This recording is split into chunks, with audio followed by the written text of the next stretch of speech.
Hello guys, welcome sa my vlog. Ikikwento ko kung ano yung nangyari sa akin ng buong isang linggo ko. Yan nga, papunta na kami sa school at orient na daw kami at interview para sa OJT namin. At ito na nga, nandito na kami para sa orientation at interview. Hindi ko talaga maiwasan maging makulit pagkatabi ko to sa Eser.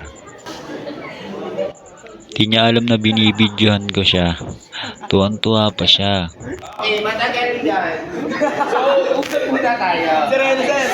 Meron na kayong unahan. Dalawa yung mouse, oh. Isa ka.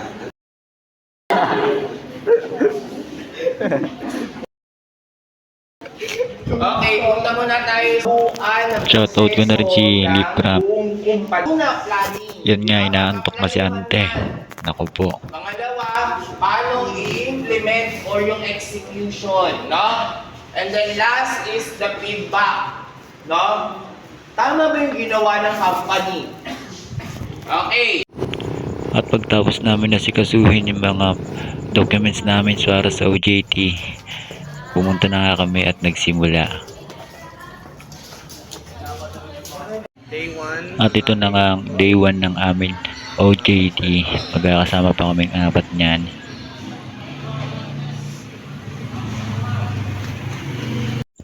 At ito na, tamang hugas muna kami ni Aaron kasi dami pa doon namin gagawin. Sobrang dami namin ginawa ng mga yan. Di ko lang na-videoan kasi bawal nga mag-cellphone. Hinga muna ng konti.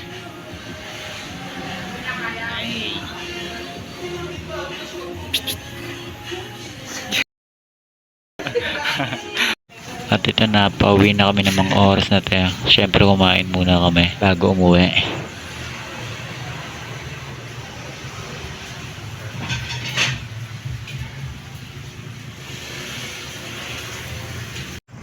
At ito, tumambay muna kami ni Justin at noon na yung dalawa umuwi. May nakita kami nagbabakbakan sa Gedli.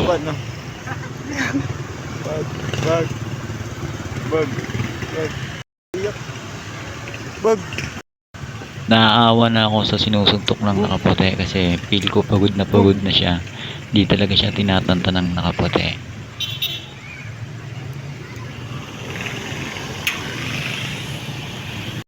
At ito na yung pangalawang araw namin sa OJT.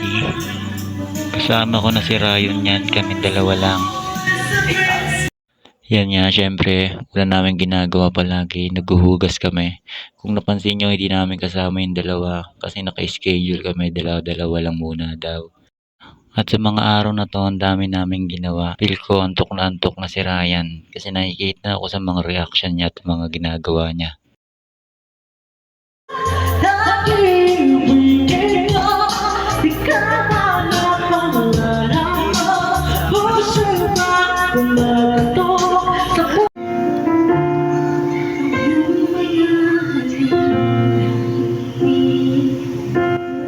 Antok na talaga yung kaibigan ko.